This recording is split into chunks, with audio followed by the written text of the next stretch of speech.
If you've resolved to eat well in 2013, look no further. We've got your recipes right here. Michael Harrison, he's a chef at the Buckley Healthcare Center in Greenfield, and he's got not one but two healthy recipes to help us ring in the new year. Thanks so much for stopping by, Michael. Nice to be here, Seth. So we're making salmon first, right? Yes. Now, salmon gets a bad rap, I think. People see it on a menu and they're turned off because it's not a white fish. Right, right. A lot of folks think that salmon's that fishy fish that has the distinct taste Oily to it. and the sand, yeah, it's that salmon taste. But good, fresh salmon, you'll find the vibrant pinks of it and the sweetness of it really complements any sauce or vegetables, which is really what we want to start eating a lot more of when we're talking about healthy eating. Hey, we want lean meats, we want those vegetables, and so we're going to do that today, and we're going to do it with a Javanese recipe. Javanese. Now, I had no idea. I'm sure a lot of people out there have no idea. What is Javanese food? It's not Japanese spelled wrong. No, no, it's an Indonesian style of cooking. Okay. And it seems to be, it's one of the simpler styles of Indonesian cooking. Like this is basically, it's a brown sugar, lime juice, soy sauce, little red pepper flake, some garlic. You thicken it up with cornstarch. You first start your salmon in the pan, and you cook it, you brown it on both sides. And I saw you started off with a little bit of butter in the bottom of the pan. Yep. And now, how long does the salmon take to cook? Okay, one of the things I'm going to give you a little pointer is when you're using butter, also use a tiny bit of olive oil. Oh, okay. It's going to keep that from sticking and from your fish falling apart. So butter won't keep it sticking? You need a little bit of olive oil? A little of olive oil, you Huh. put that mixture, and it's not going to burn. Cool.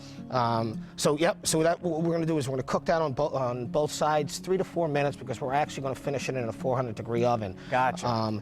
And so now what I did is I just took about a half a stick of butter, some garlic, some red pepper flake. Start with that for a couple minutes to bring some flavor, and then after a couple minutes, what I'm going to do is I'm going to take my soy sauce. Oh, wow. What is this? So that's lime. Soy sauce and lime. And each of these things, it's easy. This is an idiot-proof recipe. It's a half a cup of each for everything, right? Right. It's a half a stick of butter. Yep. Half a cup of soy, half a cup of lime juice. Yep. And a half a cup of brown sugar. Easy. Yeah.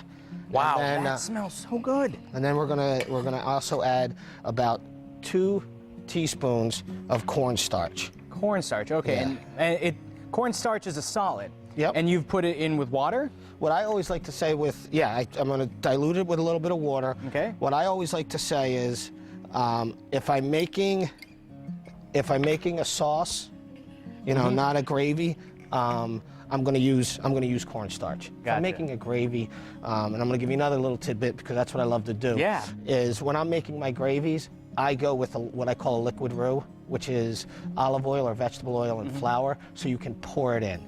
It'll keep you from getting lumps. Gotcha. And you'll have a wonderful sauce. That's the worst, when you're eating gravy and there's lumps in it. And so cornstarch is the thickening agent that's going to make this that syrupy consistency. I almost call it almost like an Asian barbecue sauce. Oh, okay. So we're going to let this simmer up, and then what's the next step? Next step is, what I'm going to do now is, I'm going to take this fish out of the pan. Now, can you undercook fish? Because I know people eat sushi all the time, and that's raw fish. Can you undercook fish, or what are you looking for to know when your fish is done? A lot of it depends on your grade of fish. Like if you get a grade sushi, yeah, you can undercook it, and it'll be fine. It'll be wonderful to eat. If it's something that was frozen or what have you, then you're really going to want to make sure it's cooked thoroughly. Gotcha. Okay. And now we're going to apply the sauce on top? Yeah. May I? Absolutely. I love the help. Yes. I don't mind. That's about all I have to do today. All right, here we go. Try to get it all liberally on there. Yep. And now we're going to put this in the oven, you said, on 400? We're going to put it in the oven at about 400 degrees. For how long? What are we looking for? How are we going to know when it's done? What you're going to want to do is you want it to be pink and flaky. Okay. And it should take anywhere from 5 to 6 minutes. So when we come back, I'll be able to show you that dish plated, and then what I want to do is I'm going to do a Sunburst pasta. Which a couple of the things that I do with when I'm trying to do healthy cooking is I try to stay away from a lot of carbohydrates. It's very hard to do. You know, in this day and age, because we're so we're so easy. programmed. We're programmed to potatoes and rice and pasta. We grew up on all that stuff, so we're going to get out of it. We're going to get out of it, and if you can't do it completely, stop it at 2 o'clock. All right, so yeah. So go the night where you're actually watching. You're staying away from the white breads, the potatoes, the pastas. A wheat pasta now and then, which is what we're going to do with the Sunburst pasta. Is wonderful. But after lunch, you want to cut out the carbs. Yeah, as much as possible. Well, I'm looking forward to more of these tips later. Thank you so much. Stick around. Pleasure. So you don't go anywhere, we won't go anywhere, because we're going to make more food coming up later in the show. Welcome back to Mass Appeal, and we are back in the kitchen with Michael Harrison. Michael, it smells great in here. It sure does. So good that Ashley, she doesn't even like salmon that much, but she's decided to join you in the kitchen. I think she'll like this salmon. You've converted her, I Michael. think. So let's finish this up. We made this earlier in the show, and it's salmon with a very interesting sauce. Tell us about it. Well, like I said, it's an Indonesian sauce. It's called a Javanese. It's basically some garlic, some red pepper flake, a little bit of butter, some brown sugar, lime juice, soy sauce. The real key parts is the butter, brown sugar, lime juice, and soy sauce are all equal parts. So it makes it something that you can remember. You don't have to pull the recipe out every time. Yeah. No, you don't. I We love could that. even make this, I think. All right. You thicken up with a little cornstarch, serve it over wilted spinach, and it's so sweet and succulent. It'll give salmon a better If only name. everyone could try it, right? And it's gonna give people that full feeling too. So you don't need all the carbs, and that's what we were saying earlier.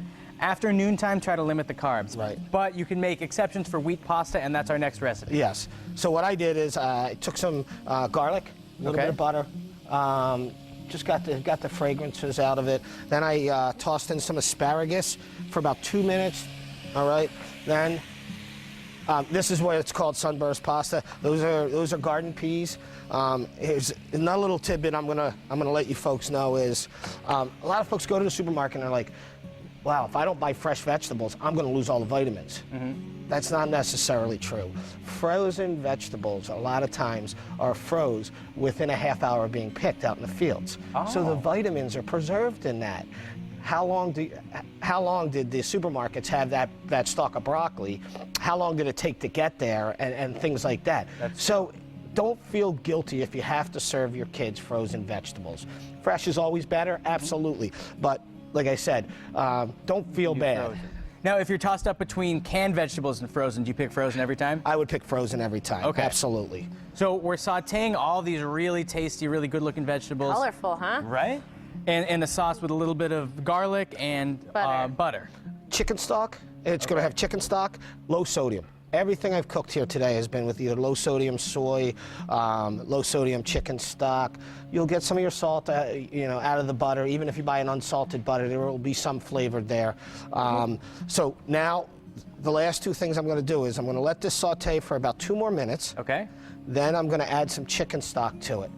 What that's going to do is it's going to start loosening the skin off the tomatoes. Oh, so yes, that they start burst. popping. Uh-huh. The Sunburst, right? There you go. And there it is. See, I was wondering, why is this Sunburst tomatoes? I have no idea. Now I understand it. There's two ways. There's one, you can buy the Sunburst little teardrop tomatoes.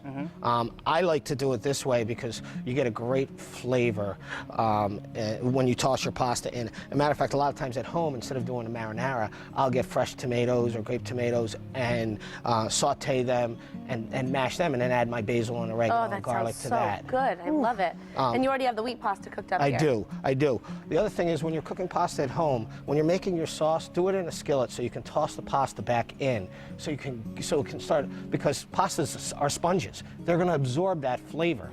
A lot of times everybody makes their pasta on the side and just ladles it on top. Toss it in the skillet with the pasta. That's a great get all idea. those I great do flavors. that. That's exactly what And I you're do. one but step ahead of the game. No, I love this. No, actually, I was going to say I do what he said not to do. Oh, that's what I meant. That's what I do. I okay, leave my well, pasta out, but shame now on you. I know, shame on me. Shame on you. Excuse me, 1 Now I second. Let know. me grab this. All Okay. right. So now we're adding the chicken stock. Yep. And now those tomatoes are just going to burst. Yep, I'm going to... Like magic. Like they're magic. Eventually they'll To help out with TV time, I'm going to cover them. Okay, perfect. Just so we Yes. can It's got to get go nice a little bit rapid faster. boil.